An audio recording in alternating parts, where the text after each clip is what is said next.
नमस्कार मित्रांनो. साताऱ्याचे छत्रपती उदयनराजे भोसले म्हटलं की आपल्या डोळ्यांसमोर येतो तो कॉलर उडवणारा, अत्यंत बिनधास्त, बेधडक आणि जनतेमध्ये मिसळणारा एक रांगडा नेता. त्यांचा रुबाब, त्यांची स्टाईल आणि त्यांची डायलॉगबाजी संपूर्ण महाराष्ट्राला परिचित आहे. पण या तुफानी व्यक्तिमत्वाच्या आयुष्यात एक असा शांत, संयमी आणि तितकाच खंबीर आधार आहे ज्यांच्याबद्दल अनेकांना फारशी माहिती नाही. तो आधार म्हणजे त्यांच्या अर्धांगिनी, साताऱ्याच्या महाराणी दमयंतीराजे भोसले. तुम्ही जर दमयंतीराजे भोसले यांना कधी प्रत्यक्ष पाहिलं असेल तर तुम्ही नक्कीच थक्क व्हाल. त्यांच्या व्यक्तिमत्वात एक विलक्षण साधेपणा आणि त्याचवेळी एक प्रचंड मोठा राजेशाही रुबाब आहे. चेहऱ्यावर कायम एक स्मितहास्य, डोळ्यात एक प्रकारची शांतता आणि वागण्यात छत्रपतींच्या घराण्याला साजेसा खानदानी डौल असं त्यांचं वर्णन करता येईल. आज या विशेष ऑडिओ डॉक्युमेंटरीमध्ये आपण महाराणी दमयंतीराजे भोसले यांचा जीवन प्रवास, त्यांची राजकीय आणि सामाजिक कारकीर्द आणि साताऱ्याच्या राजकारणातील त्यांचे पडद्यामागचे पण अत्यंत महत्त्वाचं योगदान यावर सविस्तर प्रकाश टाकणार आहोत. दमयंतीराजे भोसले यांचा साताऱ्याच्या जलमंदिर पॅलेसमध्ये झालेला प्रवेश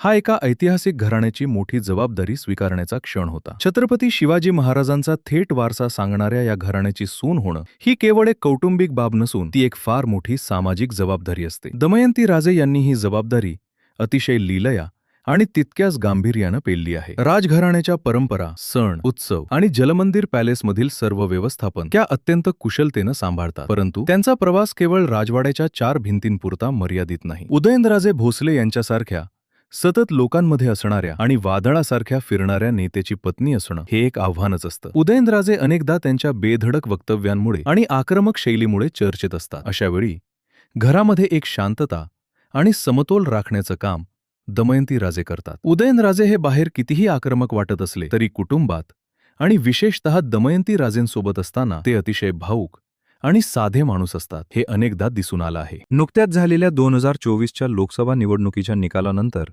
जेव्हा उदयनराजेंनी विजय मिळवला तेव्हा जलमंदिर पॅलेसमध्ये एक अत्यंत भावूक दृश्य पाहायला मिळालं होतं. विजयानंतर दमयंतीराजे यांनी उदयनराजेंना आनंदाने मिठी मारली आणि त्यावेळी उदयनराजेंच्या डोळ्यातून अश्रू तरळले होते. हा प्रसंग दाखवून देतो की या दोघांमधील भावनिक बंध किती घट्ट आहे आणि दमयंतीराजे या उदयनराजेंच्या आयुष्यातील किती महत्त्वाचा भावनिक आधार आहेत. दमयंतीराजे भोसले यांच्या राजकीय आणि सामाजिक कारकिर्दीकडे वळायचं झाल्यास त्या थेट राजकारणात स्वतःसाठी पद मागत नसल्या तरी उदयनराजेंच्या पाठीशी एक अभेद्य भिंत बनून त्या कायम उभ्या असतात. राजकारण आणि समाजकारण यातील फरक त्या अत्यंत स्पष्टपणे मांडतात. त्यांच्या मते उदयनराजेंनी कधीही स्वतःचा स्वार्थ पाहिला नाही. उदयनराजेंचा जन्म या महान राजघराण्यात झाला असला तरी त्यांनी नेहमीच आपण लोकांना कशी मदत करू शकतो याचाच विचार केला आहे. दमयंतीराजे अनेकदा आपल्या मुलाखतींमध्ये आणि भाषणांमध्ये सांगतात की उदयनराजे राजकारणाकडे सत्तेचे साधन म्हणून न बघता समाजकारणाचे एक साधन म्हणून बघतात. जर कोणी उदयनराजेंना त्यांचा व्यवसाय विचारला तर ते अभिमानाने समाजकारण असेच सांगतात. पतीच्या या निस्वार्थी भावनेला दमयंतीराजे यांनी केवळ समजूनच घेतलं नाही तर त्याला खतपाणी घालत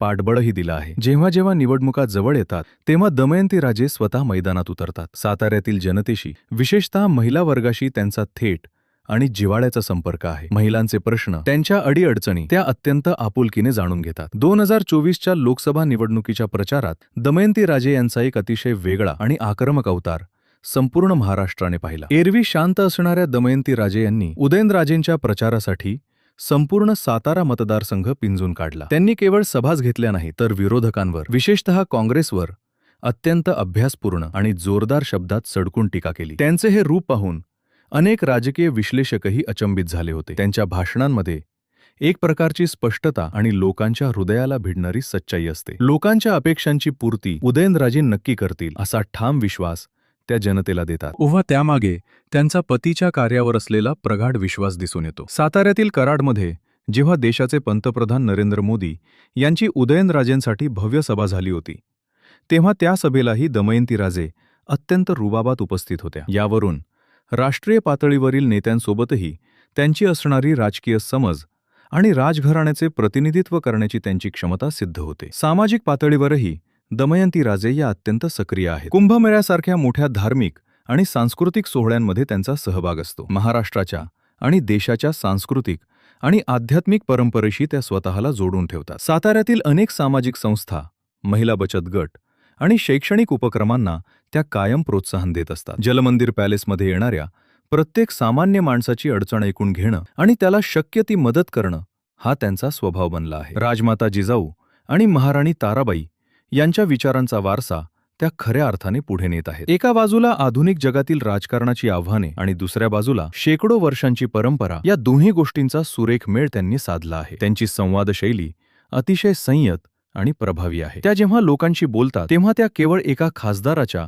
किंवा नेत्याच्या पत्नी म्हणून बोलत नाहीत, तर साताऱ्याच्या एक पालक म्हणून बोलतात. उदयनराजे भोसले यांच्यासारख्या मोठ्या लोकनेत्याची पत्नी असणं सोपं नक्कीच नाही. राजकारणातील आरोप प्रत्यारोप, सततचा ताणतणाव, जनतेच्या प्रचंड अपेक्षा आणि घराण्याचा मोठा दबदबा, या सर्व गोष्टींना सामोरे जाताना स्वतःचं एक स्वतंत्र आणि आदरणीय व्यक्तिमत्व निर्माण करणं हे दमयंतीराजे यांचे सर्वात मोठे यश आहे. साताऱ्याच्या जनतेच्या मनात उदयनराजेंबद्दल जेवढे प्रेम आणि आदर आहे, तितकाच आदर आज दमयंतीराजे यांच्याबद्दलही निर्माण झाला आहे. कारण जनतेने पाहिले आहे की जेव्हा जेव्हा उदयनराजेंवर राजकीय संकटे आली, जेव्हा त्यांना पराभवाचा सामना करावा लागला किंवा जेव्हा त्यांच्यावर राजकीय हल्ले झाले, तेव्हा दमयंतीराजे डगमगल्या नाही. त्यांनी खंबीरपणे परिस्थिती हाताळली आणि उदयनराजेंना पुन्हा नव्या उमेदीने उभे राहण्यासाठी बळ दिले. थोडक्यात सांगायचे तर महाराणी दमयंतीराजे भोसले यांचा जीवन प्रवास हा एका सामान्य कुटुंबातून आलेल्या मुलीपासून ते साताऱ्याच्या ऐतिहासिक घराण्याची जबाबदारी सांभाळणाऱ्या एका कर्तृत्ववान महाराणीपर्यंतचा अत्यंत प्रेरणादायी प्रवास आहे. त्या केवळ उदयनराजेंची सावली नाहीत, तर त्या त्यांच्या आयुष्यातील प्रकाश आहेत,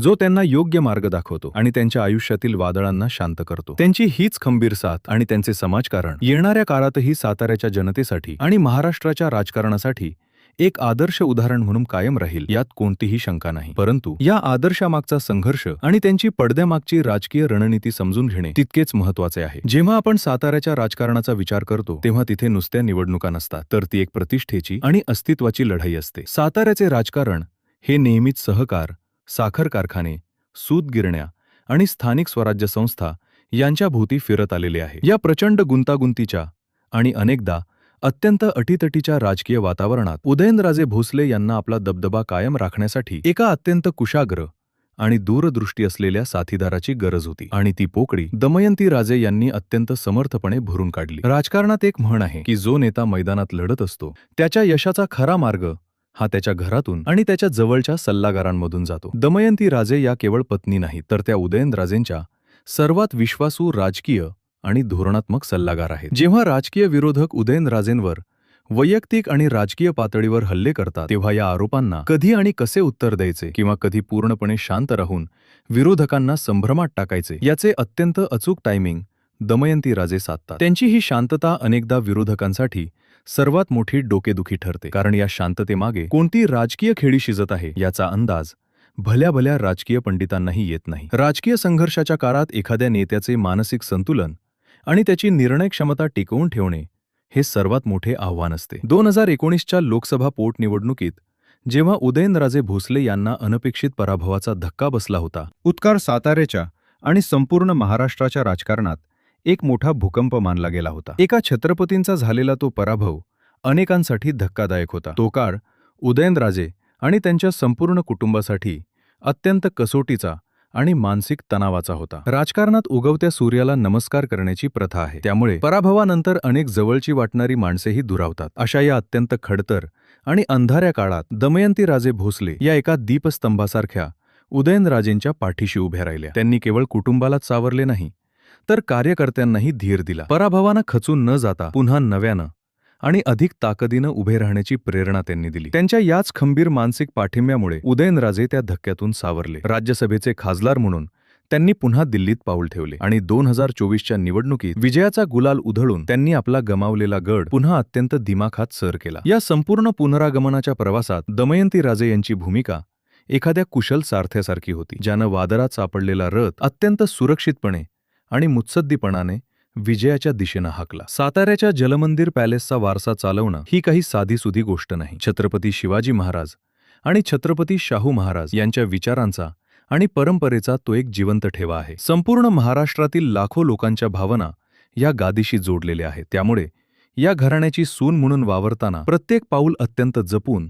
आणि मर्यादेत टाकावे लागते. दमयंतीराजे यांनी ही मर्यादा केवळ पाळलीच नाही, तर त्या परंपरेला एक आधुनिक आणि प्रगल्भ चेहरा दिला आहे. जेव्हा त्या जलमंदिर पॅलेसच्या प्रांगणात उभ्या राहून सर्वसामान्यांचे प्रश्न ऐकतात तेव्हा त्यांच्यात एक वेगळाच आत्मविश्वास दिसून येतो. राजवाड्याच्या दारात येणारा प्रत्येक माणूस हा केवळ एक मतदार नसून तो आपल्या कुटुंबाचा एक भाग आहे, ही भावना त्या त्यांच्या वागण्यातून सतत दाखवून देतात. ग्रामीण भागातून, खेड्यापाड्यातून अनेक महिला आपल्या कौटुंबिक, आर्थिक किंवा सामाजिक समस्या घेऊन राजवाड्यात येतात. या महिलांसाठी दमयंती राजे या महाराणी कमी आणि एक हक्काची वहिनीसाहेब जास्त असतात. अधिकाऱ्यांना फोन करून लोकांची कामं मार्गी लावणं, प्रशासकीय पातळीवर अडकलेल्या फाईल्स पुढे सरकवण्यासाठी पाठपुरावा करणे आणि गरज पडल्यास स्वतः अधिकाऱ्यांशी अत्यंत परखड शब्दात चर्चा करणे, या सर्व गोष्टी त्या पडद्यामागून अत्यंत प्रभावीपणे करत असतात. त्यांचा हा प्रशासकीय आणि सामाजिक वकूफ पाहून अनेक ज्येष्ठ राजकीय नेतेही त्यांच्याबद्दल आदर व्यक्त करतात. त्यांच्या व्यक्तिमत्वाचा आणखी एक महत्त्वाचा पैलू म्हणजे त्यांचा साधेपणा आणि वास्तवाचे भान. राजघराण्यात असूनही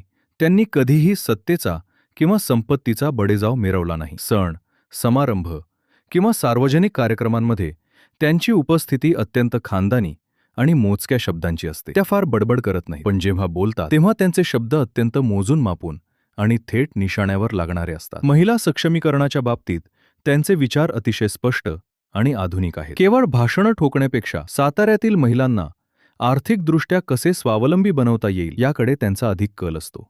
स्थानिक हस्तकला, बचत गटांच्या उत्पादनांना बाजारपेठ मिळवून देणे आणि मुलींच्या शिक्षणासाठी विविध संस्थांच्या माध्यमातून मदत उभी करणे, या कामांमध्ये त्या स्वतः जातीने लक्ष घालतात.